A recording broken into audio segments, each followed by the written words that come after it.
के आलिमों का मर्तबा बहुत बुलंद है वारिसे रसूल है वफा बहुत बुलंद है। सुनो के आलिमों का मर्तबा बहुत बुलंद है।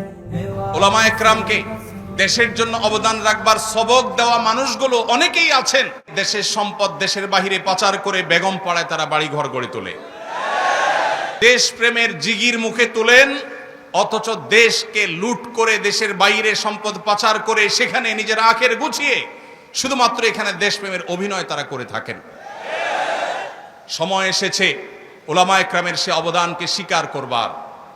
সেই ব্রিটিশ বিরোধী আন্দোলন থেকে নিয়ে শুরু করে এই 24শে জুলাই আন্দোলন পর্যন্ত প্রত্যেকটা ক্ষেত্রে মাদ্রাসার ছাত্রদের উলামা একরামের যে ত্যাগ বরাবরের মতো সেটি অবমূল্যায়িত হয়েছে। কোন সেক্টরে কোন ক্ষেত্রে যথাযোগ্য মূল্যায়ন তো পরের কথা, ন্যূনতম মূল্যায়ন, ন্যূনতম কখনো সেই অবদানের স্বীকৃতি এই সমাজ কখনো দেয়নি। অনেক মিডিয়া আছে উল্লেখ করতে পর্যন্ত তারা কার্পণ্য করে। সময় এসেছে সেটির পরিবর্তন করবার, সময় এসেছে সেই অবস্থাকে পরিবর্তন করবার। বাবুনগর মাদ্রাসা এটা বাংলাদেশের অন্য সাধারণ 10টি মাদ্রাসার মতো একটি মাদ্রাসা নয়, এটা বিশাল বড় এক বিপ্লবের সূতিকাগার। এখান থেকে বহু বিপ্লবের সূচনা, এখান থেকে জাতির ঈমান আমলের প্রহরা যেভাবে হয়ে থাকে সেটা খুবই বিরল একটি ব্যাপার। আমাদের এই প্রিয় বাংলাদেশে এক অবহেলিত মূল্যবান সম্পদের নাম হলো উলামা একরাম। এই দেশে এই মাটিতে গুণী মানুষের কদর এমনিতেই একটু কম হয়, এর মধ্যে সবচাইতে কম কদর কম মূল্যায়ন হয় যে গুণী মানুষগুলোর, তাদের নাম হলো উলামা একরাম। উলামা একরামের যে অবদান এই সমাজ, এই দেশ, এই মাটি ও মানুষের প্রতি, সেটাকে এই সমাজে কখনো শ্রদ্ধার সাথে কৃতজ্ঞতার সাথে খুব বেশি একটা স্মরণ করতে আমরা দেখি না। এটা হলো আমাদের দেশের দুর্ভাগ্যজনক বাস্তবতা। অথচ সারা দেশে বিভিন্ন পরিসংখ্যান বিভিন্ন রকম তথ্য দিলেও মোটামুটি প্রায় আলী এবং কওমি মিলিয়ে 50,000-এর মতো দ্বীনি শিক্ষা প্রতিষ্ঠান এদেশে আছে। এদেশের মানুষের জ্ঞান অর্জন করবার যে চাহিদা আছে, প্রয়োজন আছে, তা বিপুল সংখ্যক মানুষের সেই চাহিদা পূরণ করে থাকে এই সমস্ত দ্বীনি শিক্ষা প্রতিষ্ঠান। এই সমস্ত মাদ্রাসায় কত ছাত্র পড়াশোনা করে, কত শিক্ষার্থী আছে, এর এক্সাক্ট হিসাব বা পরিসংখ্যান কারো কাছে না থাকলেও বিভিন্ন পরিসংখ্যানকে আমলে নিলে পর্যালোচনা করলে দেখা যায় প্রায় 4 থেকে 5 মিলিয়ন, 40 থেকে 50 লক্ষ মানুষ কম বেশি এই দ্বীনি মাদ্রাসা সমূহ থেকে দ্বীনের জ্ঞান আহরণ করে থাকে এবং সমাজের প্রতি তারা নানাবিধ দায়িত্ব পালন করে থাকে। উলামা একরামের যে সমস্ত অবদান আছে, উলামাদের যে সমস্ত ইতিবাচক কর্মকাণ্ড আছে, এই সমাজ বিনির্মাণে তাদের যে ভূমিকা আছে, এটা ব্রিটিশ বিরোধী আন্দোলন থেকে নিয়ে শুরু করে আজও পর্যন্ত অনবরত প্রতিনিয়ত উলামা একরাম সেটি নিবেদন করে যাচ্ছেন অনেকটা নিঃস্বার্থভাবে, কোনো প্রকার স্বীকৃতি ছাড়া, কোনো প্রকার কৃতজ্ঞতা ছাড়া। সে 1824 থেকে 31-এর তিতুমিরের বাঁশের কিল্লার সংগ্রাম, 1919 থেকে 24-এর খেলাফত আন্দোলন, কিংবা তার আগে পরে যে সাম্রাজ্যবাদী শক্তিকে অপসারণ করবার জন্য উলামা একরামের যে ত্যাগ, দিল্লির বিভিন্ন এলাকার গাছে গাছে যে ওলামাদের লাশ ঝুলেছে, উলামা একরাম অকাতরে তাদের যে জীবন বিলিয়েছেন এই সাম্রাজ্যবাদীদের থেকে নিজের দেশ, এ অঞ্চলকে মুক্ত করবার জন্য, সেই থেকে শুরু হয়েছে আজও পর্যন্ত দেশের প্রত্যন্ত অঞ্চলে উলামা একরাম যেভাবে নির্লসভাবে নিঃস্বার্থভাবে পরিশ্রম দিয়ে যাচ্ছেন এই সমাজকে নির্মাণ করবার জন্য। দুঃখজনক বাস্তবতা হলেও এই রাষ্ট্র কখনো উলামায়ে কেরামের সেই অবদানকে স্বীকার করে নাই। সময়ত উপস্থিতি, আমাদের এই সমাজে সবচেয়ে বড় অভাব, সবচেয়ে বড় খরা, সবচেয়ে বড় দুর্ভিক্ষ হলো সৎ এবং সৎ মানুষের। আমাদের অনেক পরে স্বাধীনতা অর্জনকারী পৃথিবীর বহু দেশ আমরা খুঁজে পাই, যেই দেশ আমাদের চাইতে অর্থনৈতিকভাবে, জ্ঞানে বিজ্ঞানে, তথ্য প্রযুক্তিতে, অবকাঠামোতে, গবেষণাতে, অন্য অনেক সেক্টরে তারা আমাদের চাইতে বহুগুণ এগিয়ে গেছে। যারা পৃথিবীর বিভিন্ন দেশ সফর করেন, ভ্রমণ করেন, তারা ভালো বলতে পারবেন যে আমাদের প্রিয় স্বদেশ, এদেশের মানুষের মধ্যে যে পরিমাণ পরিশ্রম করবার মানসিকতা আছে, আমাদের মিডল ইস্টে বা বিভিন্ন দেশে থাকা প্রবাসী ভাইদের যে অক্লান্ত পরিশ্রম, তাদের যে ঐকান্তিক প্রচেষ্টা, সেগুলো দেখলে দিনের আলো মতো পরিষ্কার হয় যে এদেশের মানুষ পরিশ্রম করে সচ্ছলতা এবং সমৃদ্ধি আনার জন্য চেষ্টা করতে চায়। দুর্ভাগ্যজনক বাস্তবতা, দুর্নীতি, অনিয়ম, অপশাসন এগুলো আমাদেরকে পিছিয়ে রেখেছে। কোনোভাবে আমরা এগুলোকে ওভারকাম করে সামনে এগোতে পারছি না। যার যেখানে যতটুকু ক্ষমতা আছে সে সেখানে ততটুকু অন্যায়, সে ততটুকু দুর্নীতি, সে ততটুকু তার অন্যায় শক্তির ব্যবহার সে করে। এই দুরবস্থা থেকে উত্তরণের জন্য উম্মার এই সংকটকালে নীতি এবং আদর্শবান নাগরিক এবং মানুষ গড়ে তোলবার জন্য দেশের মসজিদের মিম্বর থেকে নিয়ে মাহফিলের মঞ্চ পর্যন্ত নিরলসভাবে উলামায়ে কেরাম কাজ করে যাচ্ছেন আজ বহু বছর, বহু যুগ ধরে। প্রতিটা মাহফিলে, জুমার প্রতিটি মিম্বরে, মিডিয়ায় উলামায়ে কেরামের প্রতিটি কথায়, বক্তব্যে, প্রতিটি লেখনীতে, প্রতিটি প্রচেষ্টায় তারা সবসময় চেষ্টা করেন কিভাবে এদেশের মানুষকে আল্লাহভীরু করা যায়, মুত্তাকি করা যায়, পরহেজগার করা যায়, তাদের আকীদাকে বিশুদ্ধ করা যায়, তারা আম্বিয়া আলাইহিস সালামের আদর্শের অনুসারী হতে পারে, তারা কিভাবে সাহাবায়ে কেরামের আদর্শের অনুসারী হতে পারে, যেই সাহাবায়ে কেরাম আহলুস সুন্নাহ ওয়াল জামাআতের কাছে সৎ সঠিকতার সবচেয়ে বড় মাপকাঠি। নবী সাল্লাল্লাহু আলাইহি সাল্লামের পর কোরআন এবং হাদিসকে বুঝবার জন্য যাদের বুঝ আমাদের জন্য সবচেয়ে বড় মেয়ার এবং মাপকাঠি, সেই সাহাবায়ে কেরামের পথে, সুন্দরের পথে, ন্যায়ের পথে, সততার পথে, নিষ্ঠার পথে এদেশে মানুষকে আনবার জন্য মাহফিলগুলোতে, মিম্বরগুলোতে, মাদ্রাসাগুলোতে, বিভিন্ন দ্বীনি প্রতিষ্ঠানগুলোতে উলামায়ে কেরাম কাজ করে চলেছে। ভাইরা আমার, আমাদের দেশে আইন শৃঙ্খলা পরিস্থিতি যতটা স্বাভাবিক আছে, যতটুকুন ভালো আছে, এই ভালো থাকার পেছনে আমাদের আইন শৃঙ্খলা রক্ষাকারী বাহিনী, আমাদের প্রশাসনের দায়িত্বশীল ব্যক্তিবর্গ, তাদের যেমন ভূমিকা আছে, ঠিক তাদের পাশাপাশি প্যারালালি অনেক বড় ভূমিকা পালন করছেন এদেশে উলামায়ে কেরাম। উলামায়ে কেরামের বক্তব্য, তাদের ওয়াজ নসিহা শুনে বহু চোর চুরি থেকে তওবা করে, বহু ব্যভিচারী ব্যভিচারের পথ ছেড়ে শুদ্ধতা এবং পবিত্রতার পথে আসে, বহুত হারামখোর হারামের পথ ছেড়ে হালালের পথে আসে, বহু মানুষের অধিকার নষ্টকারী মানুষ মানুষের অধিকার নষ্ট করার পথ থেকে তওবা করে আল্লাহর পথে ফিরে আসে।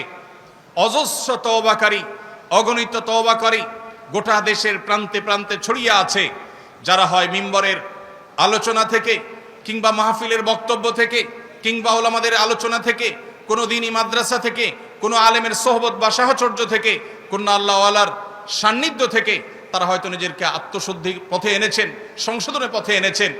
এরকম হাজার লাখো অবদান আছে।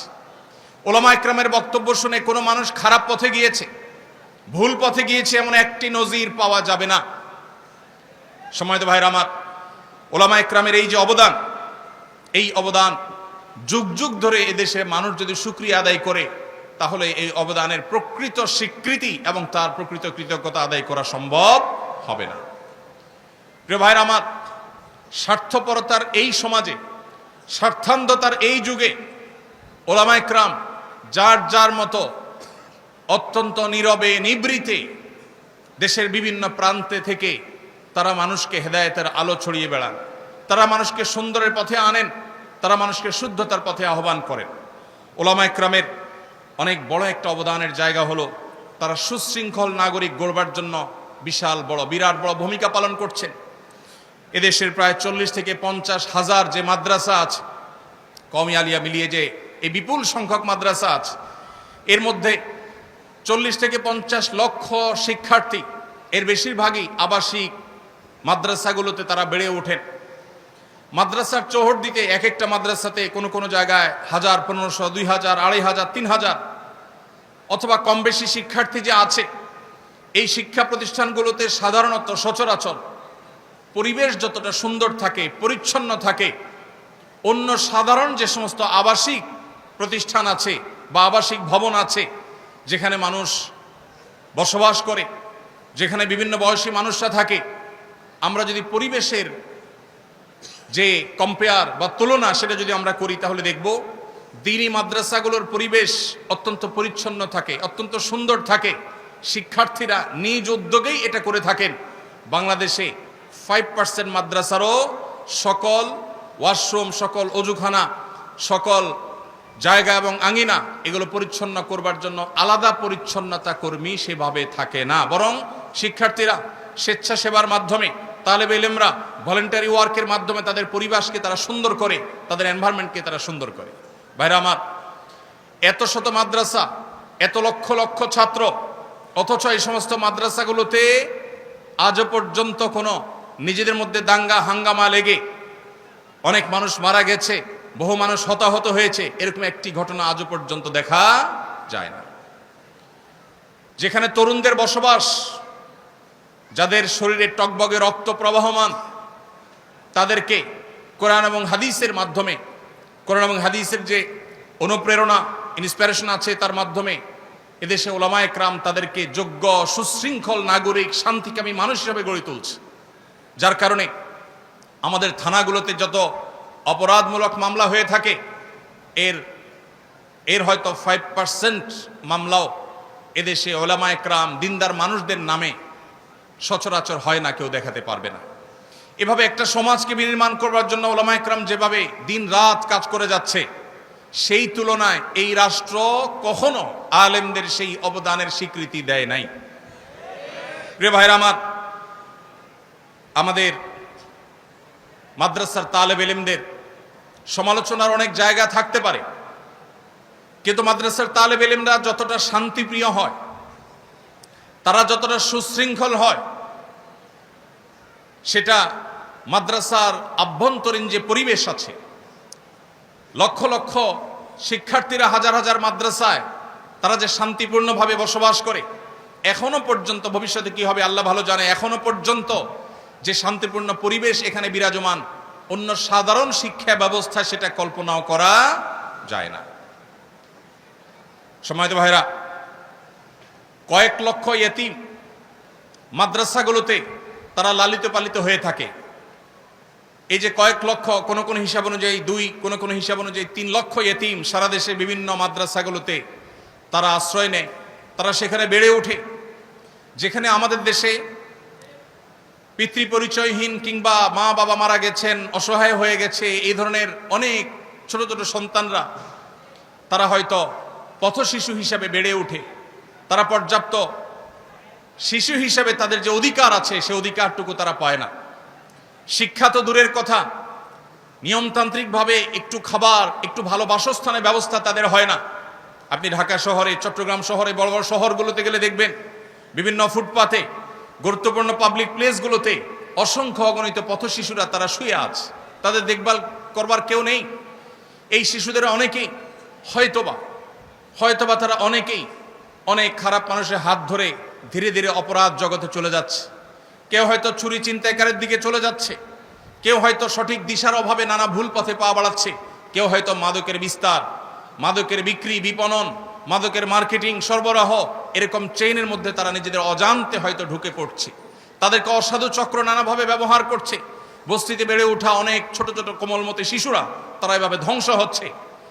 এদেশের মাদ্রাসাগুলো, বিশেষ করে কওমি মাদ্রাসাগুলো, ইয়েতিমদের লালন পালন করবার যে দায়িত্ব নিয়েছে, এই দায়িত্ব যদি ওলামায়ে কেরাম না নিতেন, এই ইয়েতিমদের যদি দায়িত্বভার গ্রহণ করার এই বিষয়টি ওলামায়ে কেরাম দেখভাল না করতেন, তাহলে হয়তো এদের অনেকেই অন্য সব পথশিশুদের মতো তারা ভুল পথে চলে যেত। দেশের আইনশৃঙ্খলা রক্ষা, আইনশৃঙ্খলা পরিস্থিতি অবনতি হতো, নানাবিধ অসুবিধা তৈরি হতো।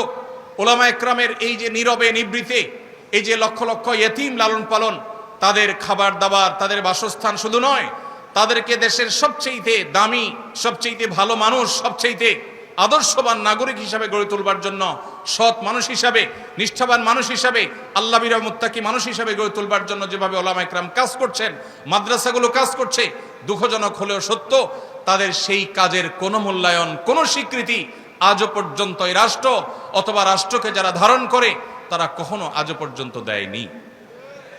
সময়ত ভাইরা, ওলামা ইকরাম সামাজিক কুসংস্কারের বিরুদ্ধে যে সংগ্রাম চালাচ্ছে, ধর্মের নামে অধর্ম কিংবা মানুষকে ভুল ভ্রান্ত আকীদা বিশ্বাস থেকে ফিরিয়ে এনে ইসলামের শুদ্ধ সঠিক চিন্তাধারার উপরে, সহিহ এবং বিশুদ্ধ আকীদার উপরে উঠাবার জন্য ওলামা ইকরাম যে পরিশ্রম করছেন, এর জন্য সাধারণ মানুষ কোনো চাঁদা তাদের দেয় না। তারা আল্লাহর খাতিরে নবীদের যে চেতনা ছিল, ইন আজরিয়া ইল্লা আলাল্লাহ, সেই চেতনায় উজ্জীবিত হয়ে তারা নিরলসভাবে এদেশের মানুষকে কুসংস্কার থেকে মুক্ত করবার জন্য কাজ করে যাচ্ছেন। বহু কুসংস্কার আছে, সামাজিক কুসংস্কার, যেই কুসংস্কারগুলো এই সমাজ থেকে ঝেঁটিয়ে বিদায় করেছেন মূলত ওলামা ইকরাম। আমাদের এই দেশে এক সময় যৌতুকের যে করাল গ্রাস, যৌতুকের যে ভয়াবহ থাবা, যৌতুকের যে কুসংস্কার, এটা আমাদের পার্শ্ববর্তী দেশ কিংবা আমাদের অন্য ধর্মাবলম্বী যারা অনেকের মধ্যে হয়তো এ জাতীয় কুসংস্কার আছে, সেটি তাদের সংস্রবে থাকার ফলে কিংবা আরো নানা কারণে আমাদের সমাজে যেভাবে ঝেঁকে বসেছিল, আজ আমাদের দেশে শহর তো বটেই, গ্রাম থেকে গ্রামাঞ্চলে পর্যন্ত যৌতুক আস্তে আস্তে দূর হয়ে যাচ্ছে আলহামদুলিল্লাহ। এই যে যৌতুককে জাদুঘরে পাঠানোর যে ভূমিকা, সবচেয়ে বড় ভূমিকা পালন করেছে ওলামা ইকরাম। সমাজে আরো বহু অপরাধ আছে, যে অপরাধগুলো দূর করবার জন্য বা কমিয়ে আনবার জন্য আমাদের দেশের বিভিন্ন বিভাগ, বিভিন্ন সেক্টর, বিভিন্ন বাহিনী, বিভিন্ন জায়গা থেকে বিভিন্ন দায়িত্বশীল ব্যক্তিবর্গ, দায়িত্বশীল প্রতিষ্ঠানগুলো কাজ করছে। কিন্তু যৌতুক যে আমাদের সমাজ থেকে বিদায় হতে চলেছে, যৌতুক যে একটা ঘৃণার বিষয়ে পরিণত হয়েছে, যৌতুক দেওয়া নেওয়াকে সামাজিকভাবে যে অত্যন্ত খারাপ জিনিস মনে করা হয়, এই মনে করার পেছনে, এই ন্যারেটিভ বয়ান দাঁড় করাবার পেছনে একচ্ছত্র এবং একক অবদান শুধুই ওলামা ইকরামের। এরকম অগণিত এরকম বহু কুসংস্কার এই সমাজ থেকে ঝেঁটিয়ে বিদায় করেছেন ওলামা ইকরাম, কিন্তু ওলামা ইকরামের সে সমস্ত অবদানের তেমন কোনো স্বীকৃতি আপনি কখনো শুনতে পাবেন না।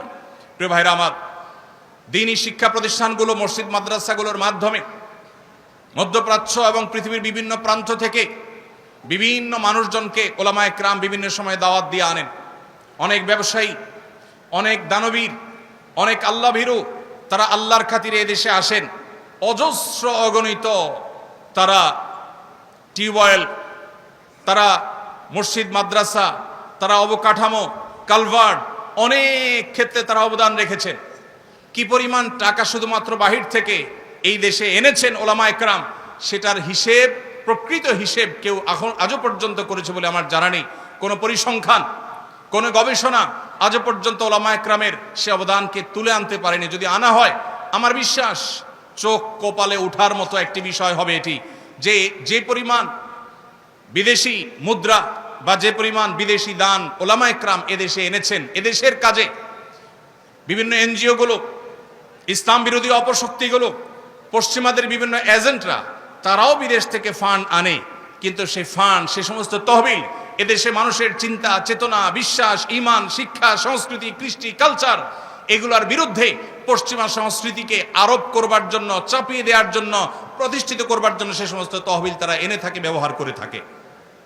কিন্তু ওলামা ইকরাম যে সমস্ত তহবিল আনেন, সেগুলো এনে তারা এদেশে ইয়েতিমদের লালন পালন করেন, মসজিদ মাদ্রাসা গড়ে তোলেন, সেখান থেকে সৎ যোগ্য নাগরিক গড়ে তোলার চেষ্টা করেন। আমাদের এই দেশকে যদি সমৃদ্ধ করতে হয়, এ দেশকে যদি সচ্ছল করতে হয়, এ দেশকে যদি বিশ্বের দরবারে মাথা উঁচু করে দাঁড় করাতে হয়, তাহলে শুধুমাত্র যোগ্যতা যথেষ্ট নয়। একদিকে তাদের যোগ্যতা যেমন লাগবে, অপরদিকে নাগরিকদেরকে সৎ মানুষ হিসেবে গড়ে তুলতে হবে। যতদিন অসততা, দুর্নীতি, অপ্রশাসন এবং অনিয়ম এগুলোকে আমরা জাদুঘরে পাঠাতে না পারবো, যতদিন মানুষগুলোকে প্রকৃত মানুষ হিসেবে আমরা পরিণত করতে না পারবো, মুসলমানদেরকে সত্যিকারে মুসলমান বানাতে না পারবো, যতদিন আল্লাহ ভীরু মানুষ হিসেবে গড়ে তুলতে না পারবো, ওলামা একরামের ওয়াজ ও নসিহতের মাধ্যমে, তাদের সমাজ সংস্কারের মাধ্যমে, তাদের তাজদীদি কর্মকাণ্ডের মাধ্যমে, তাদের নানামুখী কর্মসূচির মাধ্যমে তারা যতদিন পর্যন্ত মানুষকে সৎ হিসাবে গড়ে তুলতে না পারবেন, ততদিন পর্যন্ত এই দেশ কখনো সমৃদ্ধ হবে না। প্রিয় ভাইরা আমার, এই জন্য ওলামা একরামের এই সমস্ত অবদানকে স্বীকার করতে হবে, আমরা সেগুলোকে শ্রদ্ধা ভরে স্বীকৃতি দিতে হবে, কৃতজ্ঞতা জানাতে হবে। তাদের অবদান, তাদের যে সমস্ত কর্মকাণ্ড, পজিটিভ এবং ইতিবাচক যে সমস্ত ভূমিকা এই সমাজের জন্য, এই মাটির জন্য, এই দেশের জন্য, সেটা বলে শেষ করা যাবে না। প্রিয় ভাইরা আমার, আমরা দেখেছি বিভিন্ন সময় দেশের ক্রান্তিকালে সবার আগে ওলামা একরামের নেতৃত্বে সাধারণ মানুষ ঝাঁপিয়ে পড়েন। ওলামা একরামের অক্লান্ত পরিশ্রম থাকে, অনেক অবদান থাকে, সেগুলোকে অনেক মিডিয়া আছে উল্লেখ করতে পর্যন্ত তারা কার্পণ্য করে। এক শ্রেণী মানুষ আছে যারা ওলামা একরামের কোনো পজিটিভ কর্মকাণ্ড খুঁজে পায় না, অথচ বাস্তবতা হলো ওলামা একরাম যেখানে বাহির থেকে দানবীরদেরকে দেশে এনে দেশকে সমৃদ্ধ করার চেষ্টা করে, এর বিপরীতে ওলামাদের সমালোচনাকারী যারা আছে তারা অনেকে দেশের সম্পদ দেশের বাহিরে পাচার করে বেগম পাড়ায় তারা বাড়িঘর গড়ে তোলে। প্রিয় ভাইরা আমার, ওলামা একরামকে দেশের জন্য অবদান রাখবার সবক দেওয়া মানুষগুলো অনেকেই আছেন যারা দেশপ্রেমের জিগির মুখে তোলেন, অথচ দেশকে লুট করে দেশের বাইরে সম্পদ পাচার করে সেখানে নিজের আখের গুছিয়ে শুধুমাত্র এখানে দেশপ্রেমের অভিনয় তারা করে থাকেন। সময় এসেছে ওলামা একরামের সে অবদানকে স্বীকার করবার। সেই ব্রিটিশ বিরোধী আন্দোলন থেকে নিয়ে শুরু করে এই 24শে জুলাই আন্দোলন পর্যন্ত প্রত্যেকটা ক্ষেত্রে মাদ্রাসার ছাত্রদের ওলামা একরামের যে ত্যাগ বরাবরের মতো সেটি অবমূল্যায়িত হয়েছে। কোন সেক্টরে, কোন ক্ষেত্রে যথাযোগ্য মূল্যায়ন তো পরের কথা, ন্যূনতম মূল্যায়ন, ন্যূনতম কখনো সেই অবদানের স্বীকৃতি এই সমাজ কখনো দেয়নি। সময় এসেছে সেটির পরিবর্তন করবার, সময় এসেছে সেই অবস্থাকে পরিবর্তন করবার। আমরা আরশের মালিকের কাছে দোয়া করি, আল্লাহ রাব্বুল আলামিন এদেশের ওলামা একরামের যে অবদান আছে সেগুলোকে স্বীকৃতি দেওয়ার তৌফিক আমাদেরকে দান করুন। ওলামা একরামের যে অবদান আছে সেগুলোকে স্বীকার করবার, কৃতজ্ঞতা আদায় করবার তৌফিক আল্লাহ তাআলা আমাদেরকে দান করুন। মাল্লাম ইয়াশকুরিন নাস লাম ইয়াশকুরিল্লাহ। ওলামাদের অবদানের স্বীকৃতি যদি আপনি না দেন, কৃতজ্ঞতা যদি আপনি আদায় না করেন, তাহলে সেক্ষেত্রে আপনি কখনো প্রকৃত অর্থে আল্লাহর শুকরগুজার বান্দা হতে পারবেন না। মোহতারাম হাজরিন, ওলামা একরাম তাদের মাধ্যমে রাষ্ট্র চাইলে এই রাষ্ট্রের চেহারা বদলে দিতে পারে, এ রাষ্ট্রের চেহারা বদলে দিতে পারে। 3.5 থেকে 4 লক্ষ মসজিদ এদেশে আছে, 3.5 থেকে 4 লক্ষ মসজিদ এদেশে আছে। এই মসজিদগুলোতে জুমার দিন দুপুর 12:30 থেকে 1:30 পর্যন্ত যে পরিমাণ মানুষ উপস্থিত থাকে, আমরা যদি 4 লক্ষ মসজিদ ধরি এবং এক একটা মসজিদে যদি গড়ে 300 মানুষ উপস্থিত থাকে, এটা আমরা ধরি জুমার নামাজে ঠিক খুতবার চলাকালীন সময়ে, তাহলে দেখা যায় সারা দেশে কয়েক কোটি মানুষ মসজিদে ইমাম সাহেবদের কথা, খতিব সাহেবদের বক্তব্য শুনবার জন্য হাজির হয়েছে। স্বপ্রণোদিতভাবে সমস্ত মিডিয়া একযোগে পিক টাইমে যে পরিমাণ দর্শক পায়, সেই দর্শকের সংখ্যার চাইতে বহুগুণ বেশি হবে এই সংখ্যা, যেটা ওলামা একরামের কথা শুনবার জন্য মানুষ সপ্তাহের সবচাইতে সেরা টাইমটা, সবচাইতে ফ্রেশ টাইমটা জুমার দিনে ভালো করে একটা ঘুম দিয়ে ফ্রেশ মোডে সবচেয়ে ভালোভাবে একটা গোসল দিয়ে উত্তম পোশাক পরিধান করে সুগন্ধি মাখিয়ে সবচাইতে ফ্রেশ মোডে ওলামা একরামের সামনে এসে বসে থাকে মানুষ কথা শুনবার জন্য। ভাইরা আমার, এই মসজিদগুলো, এগুলোকে যদি রাষ্ট্র ওন করত, এগুলোকে রাষ্ট্র যদি নিজের বলে গ্রহণ করত এবং পৃষ্ঠপোষকতা দিত, সঠিক ব্যবহার করবার চেষ্টা করত, তাহলে এই জাতিকে সঠিক মেসেজ দেওয়ার জন্য, যথাযথ বার্তা পৌঁছাবার জন্য, সংশোধন করবার জন্য, বহুবিধ সামাজিক কার্যক্রম পরিচালনা করবার জন্য এই মসজিদগুলো সবচাইতে বড় ভূমিকা রাখতে পারত।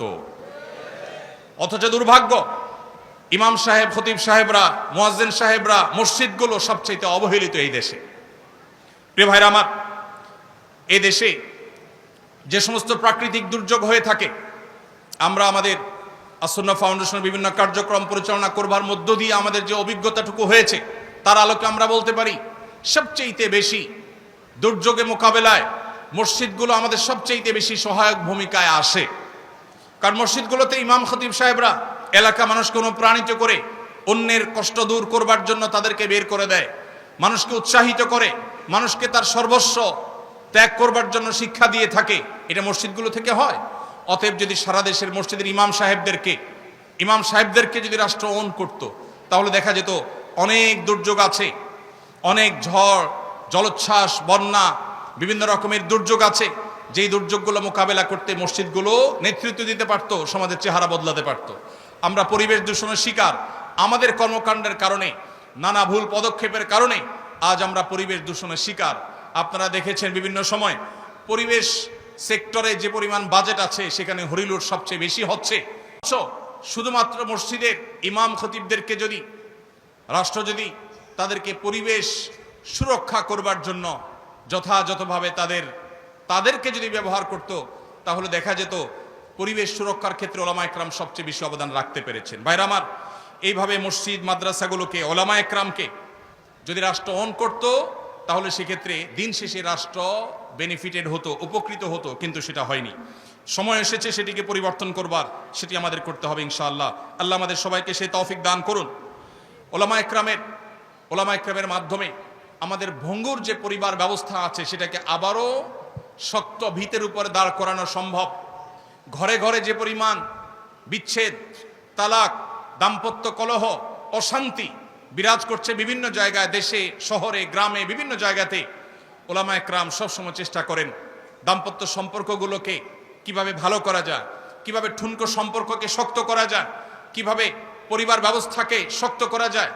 এটা ওলামা একরামের বড় একটা কাজের জায়গা। এই জায়গাতে ওলামা একরাম চাইলে কাউন্সিলিং এর ক্ষেত্রে ভূমিকা রাখতে পারেন। বিভিন্ন উন্নত দেশে মহল্লায় কাউন্সিলর আছে। আজ যে পরিমাণ দিন থেকে দূরে সরার ফলে, কোরআন এবং হাদিস থেকে দূরে সরে যাওয়ার কারণে আমাদের মধ্যে ডিপ্রেশন, ফ্রাস্ট্রেশন, যে পরিমাণ আমাদের মধ্যে হতাশা, বিষণ্ণতা এগুলো বাড়ছে, যে পরিমাণ আত্মহত্যা করার প্রবণতা বাড়ছে বিশেষ করে তরুণদের মধ্যেও, ওলামা একরামকে যদি কাউন্সিলিং এর জন্য যোগ্য করে তোলা হতো, তাদেরকে যদি এর জন্য দায়িত্ব দেওয়া হতো, তাদের মাধ্যমে যদি সমাজকে এভাবে উপকৃত হওয়ার সুযোগ করে দেওয়া হতো, আমার বিশ্বাস তাহলে সেক্ষেত্রে দিন শেষে দেশে মানুষ উপকৃত হতো। ভাইরা আমার, ওলামা একরাম তারা নিজে থেকে অনেক উদ্যোগ নিতে পারেন।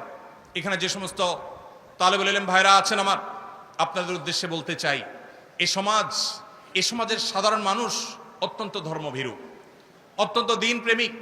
এদেশে মানুষের পালস অনেকে বুঝতে ভুল করেছেন, যারাই ভুল করেছেন তারাই তার মাসুল দিয়েছেন। এদেশের প্রত্যেকটা মানুষ ধর্মপ্রাণ। অতএব এদেশের মানুষের মধ্যে যে পরিমাণ হেদায়েতের জন্য চাওয়া আছে, তাদের যে প্রত্যাশা আছে, আকাঙ্ক্ষা আছে, পিপাসা আছে, সেটি মিটাবার জন্য সেরকম উপযুক্ত দায়ী, সেরকম উপযুক্ত আলেমের আজ বড় অভাব। আপনাদেরকে সে অভাব পূরণ করতে হবে। তার জন্য আপনাদের নিজেদেরকে উপযুক্ত করতে হবে, যোগ্য হিসাবে গড়ে তুলতে হবে, সেরকম মুখলেস, সেরকম নিষ্ঠাবান, সেরকম দরদি দায়ী হিসাবে গড়ে তুলতে হবে নিজেদেরকে, এবং একই সাথে নিজেদেরকে দক্ষ দায়ী হিসাবে গড়ে তুলতে হবে। সময়কে রিড করা জানতে হবে। ইসলাম এবং মুসলমানদের বিরুদ্ধে কোন কোন ষড়যন্ত্র কোন কোন সেক্টর থেকে হচ্ছে, কিভাবে হচ্ছে, তা পুঙ্খানুপুঙ্খরূপে আমাদেরকে জানতে হবে। আমরা সেই নবীর উম্মত, যেই নবী সাল্লাল্লাহু আলাইহি সাল্লাম সম্পর্কে সিরাত ইবনে হিশাম আব্দুল্লাহ ইবনে আব্বাস রাদিয়াল্লাহু তাআলা আনহুমা থেকে একটি হাদিস বর্ণনা করেছে যে নবীজি সাল্লাল্লাহু আলাইহি সাল্লাম যখন কোনো কওমের মুখোমুখি হতে যেতেন, তার আগে তাদের সম্পর্কে পরিপূর্ণ তথ্য তিনি নিয়ে নিতেন। আমরা যে সমাজকে সংশোধন করতে চাই, যে সমাজে আমরা আল্লাহমুখিতার এই দাওয়াতকে ছড়িয়ে দিতে চাই, যে সমাজকে আমরা দুর্নীতি মুক্ত করতে চাই, যে সমাজকে আমরা সৎ করতে চাই, নীতিবান করতে চাই, আদর্শবান করতে চাই, সেই সমাজকে জানতে হবে এই সমাজের রন্ধ্রে রন্ধ্রে কোথায় কোন ইসলাম বিরোধী অপশক্তি বসে আছে, কিভাবে তারা কাজ করছে, কখনো আমাদের শিক্ষানীতিতে, কখনো আমাদের অন্যান্য সেক্টরে তারা কিভাবে বিষ প্রয়োগ করছে, এমনকি স্বাস্থ্যনীতিতে পর্যন্ত বিষ প্রয়োগ করছে। আমাদের তরুণদেরকে, আমাদের কিশোরদেরকে, আমাদের শিশুদেরকে, আমাদের মা বোনদেরকে, আমাদের মহিলাদেরকে, বিভিন্ন সেক্টরের মানুষদেরকে কিভাবে তারা টার্গেট করছে, কিভাবে লক্ষ্যবস্তুতে পরিণত করছে, কিভাবে এদেশে বিবাহ বহির্ভূত হারাম সম্পর্ককে নরমালাইজ করার জন্য কাজ করেছে এবং অনেকখানি তারা সফল হয়ে গেছে। কিভাবে সমকামিতাকে তারা নরমালাইজ করবার জন্য এখন কাজ করছে, নানান শব্দের মার পেছে, নানান স্লোগানের মার পেছে, নানা পরিভাষার মার পেছে, তারা কিভাবে সেটাকে সমাজের রন্ধ্রে রন্ধ্রে প্রবেশ করিয়ে দিচ্ছে, এই সম্পর্কে আমাদেরকে সজাগ হতে হবে, সচেতন হতে হবে।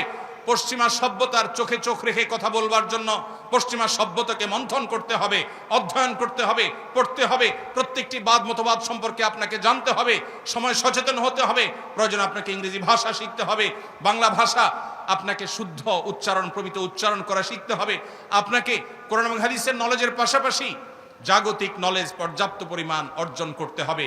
তাহলে ইনশাআল্লাহ আপনি জাতির নেতৃত্বের আসনে আসতে পারবেন, এই জাতির সংশোধনের কাজে আপনি ভূমিকা রাখতে পারবেন। আমি আবারও বলছি, চেয়ে আছে গোটা দেশের মানুষ। আজ কলেজ বিশ্ববিদ্যালয়গুলোর দিকে তাকালে দেখা যায় তরুণদের মধ্যে কিভাবে ইসলামের প্রতি জাগরণ ঘটেছে। জুলাই আন্দোলনে আমরা লক্ষ্য করেছি কিভাবে স্কুল কলেজ পড়ুয়া আমার তরুণ বন্ধুরা তারা মাঠে ময়দানে, তারা রাস্তায় দাঁড়িয়ে জামাতের সাথে সালাত আদায় করেছেন, তারা কিভাবে আল্লাহু আকবার ধ্বনি উচ্চারণ করেছেন, কিভাবে তারা তাদের ধার্মিকতা, তাদের দিনদারিতা, তাদের ঈমানকে প্রকাশ করেছেন, তাদের কর্মকাণ্ডের মধ্য দিয়ে সেটি প্রকাশ করেছে, সেটি ফুটে উঠেছে। আজ এই জাতির বিপুল অংশ, বিশেষ করে উদীয়মান তরুণদের বড় অংশ, তারা ইসলামের ছায়াতলে এসেছে বা আসার জন্য অপেক্ষমান আছে। আর যারা এখনো আসেনি, তারা পশ্চিমা সভ্যতার যে অপশক্তি আছে সেটার ছোবলে থাবায় তারা আজ ধুকে ধুকে মরছে। পারিবারিকভাবে তারা অনেকে অশান্তিতে মরছেন, অনেকে দাম্পত্য কলহে ভুগছেন, অনেকে বিভিন্ন রকমের মানসিক যন্ত্রণায় ভুগছেন, ডিপ্রেশনে, ফ্রাস্ট্রেশনে ভুগছেন, হতাশায় ভুগছেন, আত্মহত্যার পথে পা বাড়াচ্ছেন, ভুল পথে চলে যাচ্ছেন। তারা অনেকেই আছেন যারা ইসলামের জন্য হয়তো নিজের অজান্তে তারা অপেক্ষা করছেন, কোরআনের দাওয়াতের জন্য, সুন্নাতে রাসূলের দাওয়াতের জন্য, সুন্নাতে সাহাবার দাওয়াতের জন্য তারা অপেক্ষমান আছেন। তাদের সেই পিপাসা নিবারণ করবার জন্য আজ বড় বেশি দরকার এক ঝাঁক তরুণ সেরকম আলেমের। আমি সৈয়দ আবুল হাসান আলী আন-নদভী রাহিমাহুল্লাহর সেই মায়ের দোয়ার কথা স্মরণ করতে চাই। তিনি শৈশবে তার মা সম্পর্কে তিনি তার এক বইয়ে, মেরি আম্মা নামক বইয়ে লিখেছেন যে শৈশবে তার মা জায়নামাজে বসে দোয়া করতেন, আয় আল্লাহ এক সে হাজারোं কি জরুরত পুরি ফরমা। সময় এসেছে এখন সেই হুবহু সেই দোয়া করবার। আয় আল্লাহ আমাদের এই দেশের জন্য, এই মুসলিম মিল্লাতের জন্য, আমাদের মাদ্রাসার তালেব ইলমদের এক একজনকে এমন যোগ্য করে দিন, এমন প্রভাবশালী করে দিন, এমন মুত্তাকি করে দেন, এমন মুখলিস বানিয়ে দিন, এমন বুক ভরা দরদওয়ালা বানিয়ে দিন যে এক একজন হাজার হাজার মানুষের কাজ করতে পারে।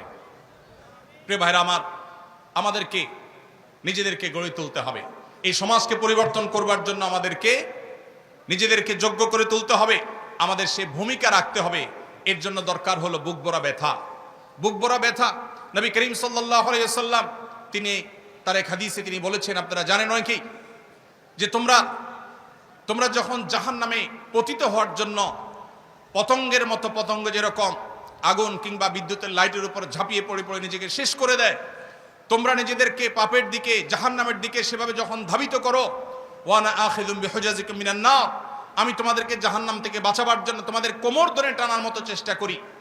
আজ সেই নবী আলাইহিস সালামের মতো নবীওয়ালা সেই দরদ, সেই ব্যথা, সেই বেদনা বুকে ধারণ করে আজ আমরা মানুষকে দাওয়াত দিতে হবে কোরআন এবং হাদিসের পথে, কোরআন এবং সুন্নাহর পথে, বিশুদ্ধ আকীদার পথে। নবী আলাইহিস সালাম, আম্বিয়া আলাইহিস সালামের যে নিষ্পাপত্ব, সাহাবায়ে কেরামের যে সততা নিষ্ঠা, তাদের যে সত্যবাদিতা এবং সঠিকতার মাপকাঠি হওয়ার দাওয়াত, কোরআন এবং সুন্নাহর সার্বিক দাওয়াত আমরা যে মানুষের দ্বারে দ্বারে পৌঁছাতে হবে।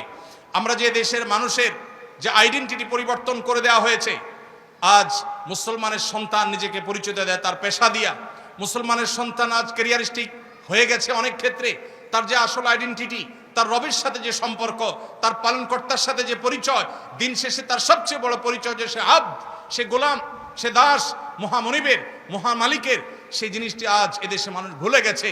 পশ্চিমা সভ্যতা, পশ্চিমা সংস্কৃতির থাবায় সেটা ভুলিয়ে দেওয়া হয়েছে, কখনো শিক্ষার নামে, কখনো উন্নয়নের নামে, কখনো নানা নামে। আমাদের ভাই বোনদেরকে যখন ইসলাম থেকে অনেকটা দূরে সরিয়ে দেওয়া হচ্ছে, তারা নামে মাত্র মুসলমান হচ্ছে, কেউ হয়তো জুমা পড়ছেন, কেউ হয়তো 2-4 ওয়াক্ত পড়ছেন, কেউ হয়তো নামাজ পড়ছেন, অন্য ক্ষেত্রে তার ইসলাম পালনের কোনো খবর নেই, কোনো আগ্রহ নেই, কোনো তার ভিতরে ন্যূনতম প্রচেষ্টা নেই, সেই চেতনা নেই, সেই ধারণা পর্যন্ত নেই। সে মানুষগুলোকে পরিপূর্ণ ইসলামের পথে আনার কাজ আমাদেরকে করতে হবে এবং তার জন্য নিজেকে উপযোগী করতে হবে এবং নিজের মধ্যে সেই দরদ, সেই যোগ্যতা, সেই বহুমুখী প্রতিভা, সময়কে জানার মতো যোগ্যতা, সমসাময়িক জ্ঞান যতটুকু না জানলে নয় সেটা আমাদেরকে অর্জন করতে হবে। লিডারশিপ কোয়ালিটি আমাদের মধ্যে আনতে হবে। লিডারশিপ কোয়ালিটি না আনলে আমরা শুধুই কোরআন এবং হাদিসের কথা মানুষকে শুধু বলবো, কিন্তু আমরা সমাজের নেতৃত্বের আসনে আসতে পারবো না। কোরআন হাদিসের মধ্যে লিডারশিপ আছে, সেটাকেই শুধুমাত্র আলাদা করে আমাদেরকে ধারণ করতে হবে, শিখতে হবে, অর্জন করতে হবে। আর সে আজিমের মালিকের কাছে দোয়া করি, আল্লাহ রাব্বুল আলামিন আমাদের তালেব ইলমদেরকে, আমাদের উলামায়ে কেরামকে এই সমাজকে পরিবর্তনকারী হিসাবে পরিবর্তন করবার জন্য যত যোগ্যতা প্রয়োজন, যত নিষ্ঠা প্রয়োজন, যত ইখলাসের প্রয়োজন, যত দরদের প্রয়োজন, আল্লাহ রাব্বুল আলামিন আমাদের সবাইকে সেই দরদ, সেই ইখলাস, সেই নিষ্ঠা, সেই যোগ্যতা দান করুন। এই মাটিকে আল্লাহ তাআলা দ্বীনের জন্য, ঈমানের জন্য, কোরআনের জন্য, সুন্নাহর জন্য আল্লাহ তাআলা কবুল এবং মঞ্জুর করুন। বাবুনগর মাদ্রাসা এটা বাংলাদেশের অন্য সাধারণ 10টি মাদ্রাসার মতো একটি মাদ্রাসা নয়। এটা বিশাল বড় এক বিপ্লবের সূতিকাগার। এখান থেকে বহু বিপ্লবের সূচনা, এখান থেকে জাতির ঈমান আমলের প্রহরা যেভাবে হয়ে থাকে সেটা খুবই বিরল একটি ব্যাপার। আল্লাহ রাব্বুল আলামিনের কাছে দোয়া করি, আল্লাহ রাব্বুল আলামিন আমাদেরকে সেই চেতনা, সেই ঈমানি দায়িত্ব আমাদেরকে আমরণ পালন করবার তৌফিক দান করুন।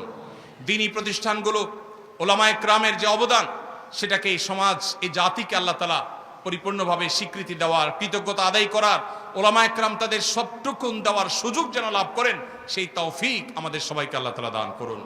আল্লাহ রাব্বুল আলামিন গোটা দুনিয়ার মাজলুম যে মানবতা আছে, মুসলিম মা বোনরা, আমাদের ভাই বোনেরা, আমাদের যে যে প্রান্তে আজ মাজলুম আছে, আরশে আজিমের মালিকের কাছে ফরিয়াদ করি, আল্লাহ রাব্বুল আলামিন তাদের সবাইকে আল্লাহ রাব্বুল আলামিন তার গায়বী নুসরত দান করুন, যেভাবে আসহাবে বদরকে আল্লাহ তাআলা করেছেন। আল্লাহ রাব্বুল আলামিনের কাছে কায়মনা বাক্যে দোয়া করি, আল্লাহ তাআলা এই মাহফিলকে, এই জলসাকে কবুল এবং মঞ্জুর করুন, আমাদেরকে কোরআন এবং সুন্নাহর অনুসারী হওয়ার তৌফিক দান করুন, আল্লাহ রাসূল সাল্লাল্লাহু আলাইহি ওয়াসাল্লাম, সাহাবায়ে কেরামের অনুসারী হওয়ার তৌফিক দান করুন। আমাদের সবাইকে ইত্তেবায়ে সুন্নাহ, সুন্নতে রাসূল এবং সুন্নতে সাহাবার পরিপূর্ণ ইত্তেবা এবং অনুকরণ করার তৌফিক দান করুন। আমি আবারও শুকরিয়া জানাচ্ছি আমাদের সম্মানিত মুরব্বিয়ানে আযমের প্রতি, যারা আমাকে কিছু কথা বলবার সুযোগ করে দিয়েছেন, যাদের বদান্যতার কারণে, তাদের হোসনে জনার কারণে আমি হয়তো কিছু কথা বলবার সুযোগ পেয়েছি। ইন আসাবতু ফামিনাল্লাহ, যদি আমি সঠিক কিছু বলে থাকি সেটি আল্লাহর তরফ থেকে, ওয়া ইন আখতাতু ফামিন্নী ওয়া মিনাশ শাইতান, যদি ভুল কিছু করে থাকি, বলে থাকি, সেটি শয়তান বা আমার তরফ থেকে। পরিশেষে আমি আমাদের বিশেষ করে তালেব ইলম ভাইদেরকে বলতে চাই, আস-সুন্নাহ ফাউন্ডেশন সারা বাংলাদেশে যেভাবে কাজ করেছে, এই এলাকাতে ফটিকছড়ি থানাতে, নাজিরহাটের আশেপাশে বিভিন্ন জায়গায় আস-সুন্নাহ ফাউন্ডেশনের কাজ এখনো চলমান আছে আলহামদুলিল্লাহ। শুধুমাত্র আপনাদের এই থানাতে বন্যায় গৃহহারাদের যে পরিমাণ ঘর আস-সুন্নাহ ফাউন্ডেশন বানিয়ে দিয়েছে, সেগুলো ইনশাআল্লাহ আমরা আগামী কয়েকদিনের মধ্যে হয়তো চাবি হস্তান্তর করব মালিকদের কাছে। এভাবে সারা দেশের প্রত্যেকটা সেক্টরে আমরা কাজ করছি। আমার তালেব ইলম ভাইদেরকে আমি বলতে চাই, এই দেশে আমাদের মা বোনরা কেউ যদি জুলুমের শিকার হন, তাদেরকে মুক্ত করবার দায়িত্ব কি আমাদের না বামদের? কিন্তু আমরা সেই দায়িত্ব কতটা পালন করি? এদেশের শিশুরা যদি নিগৃহীত হয়, শিশুদের অধিকার যদি নষ্ট হয়, তাহলে সেক্ষেত্রে সেই অধিকার আদায় করবার দায়িত্ব কি আমাদের নাকি বামদের? কিন্তু আমাদের শিশু অধিকার প্রতিষ্ঠার সংগঠন কয়টা আছে? এদেশে মানুষের দুর্যোগে, দুর্বিপাকে সবার আগে ঝাঁপিয়ে পড়ে সবচেয়ে বেশি ভূমিকা রাখার দায়িত্ব, কর্তব্য আমাদের। এদেশের সাধারণ মানুষ ধর্মপ্রাণ, তারা ওলামাদেরকে যতটা বিশ্বাস করেন, ওলামাদেরকে যতটা ভালোবাসেন, আলেমদের প্রতি যতটা আস্থা রাখেন, এদেশের কোন সেক্টরে মানুষের প্রতি তার সিকিভাগও আস্থা রাখেন না। এটা বিভিন্ন সময় আমরা দেখেছি, যখন আমাদের বার্মা থেকে মাজলুম মা বোনরা এদেশে আশ্রয় নিয়েছে। দেশের প্রতিটি অঞ্চল থেকে উলামায়ে কেরাম, মসজিদের ইমাম খতিবদের নেতৃত্বে মানুষ ঝাঁপিয়ে পড়েছে সেই আগত মেহমানদের মেহমানদারি করবার জন্য, সে আগত মেহমানদের কষ্ট লাঘব করবার জন্য। দুর্ভাগ্যজনক বাস্তবতা হলো ওলামা একরাম যখন কঠিন সময়ে সবার আগে হাল ধরেছেন, এরপর একটা সময় ওলামাদের অনেককে সেখান থেকে বিতাড়ন করা হয়েছে।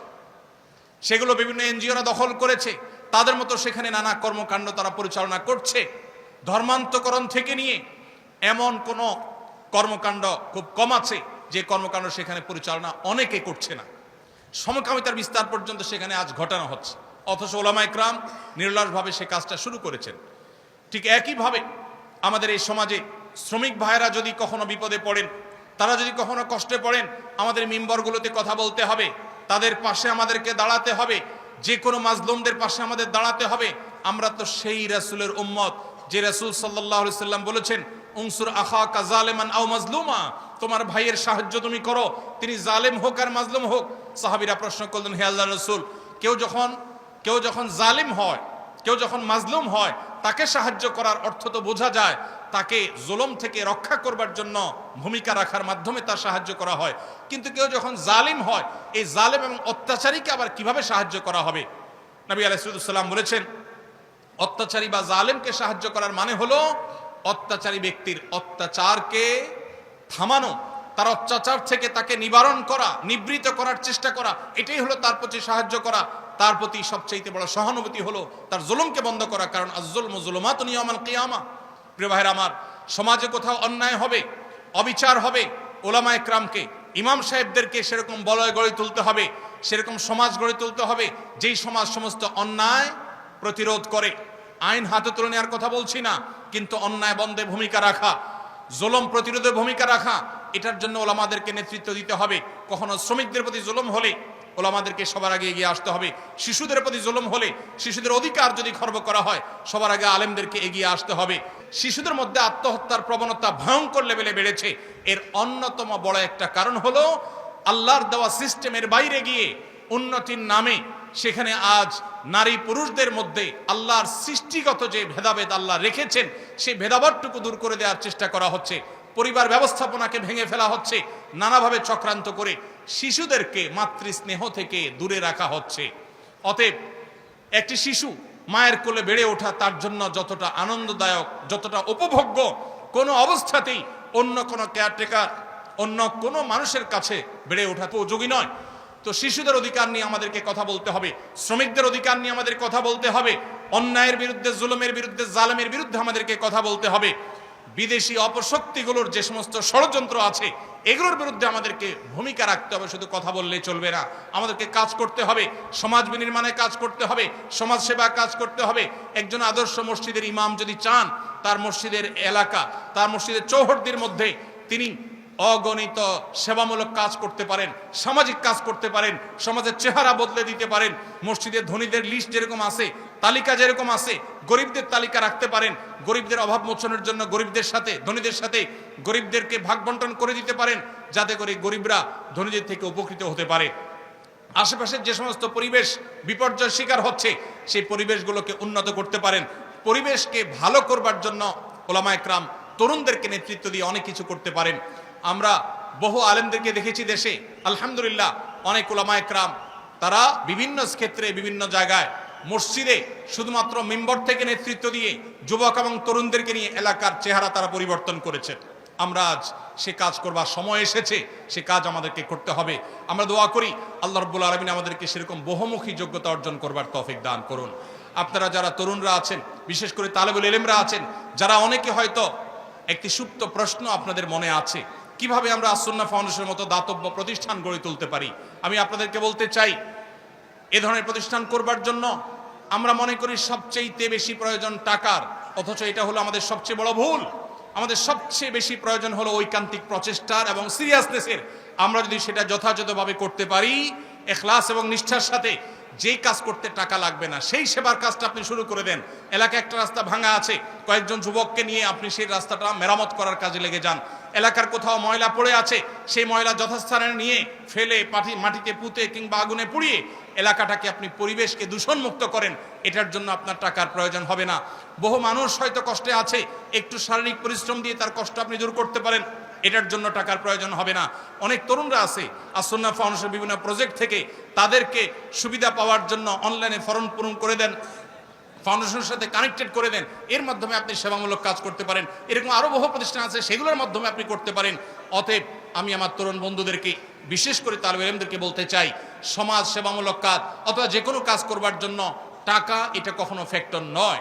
আজ আসুন্নাহ ফাউন্ডেশন হয়তো অনেক ব্যাপকভাবে কাজ করছে, একটা সময় আমরা তেমন কোনো টাকা পয়সা ছাড়া মাসে মাত্র 8,000 টাকা খরচ করে আমরা আমাদের কর্মকাণ্ড পরিচালনা করেছি। তারও আগে কোনো টাকা পয়সা ছাড়াই আমরা দীর্ঘদিন পর্যন্ত কাজ করেছি। অতএব দরকার ঐকান্তিক প্রচেষ্টা, দরকার আলেম হিসাবে নবী রাসূলদের মতো সমাজকে সার্বিক নেতৃত্ব দেওয়ার যোগ্যতা, দরকার সে দরদ, দরকার সে বহুমুখিতা, প্রতিভা এবং ইখলাস। আল্লাহ রাব্বুল আলামিন আমাদেরকে এই সমাজের মানুষের দ্বীনি চাহিদা, দ্বীনি আকাঙ্ক্ষা, দ্বীনি পিপাসা মেটাবার জন্য উপযুক্ততা, সেরকম যোগ্যতা, সেরকম কোয়ালিটি এবং ক্যাপাবিলিটি আল্লাহ রাব্বুল আলামিন আমাদের সবাইকে অর্জন করার তৌফিক দান করুন। আসুন্নাহ ফাউন্ডেশন, উম্মার স্বার্থে সুন্নাহর সাথে।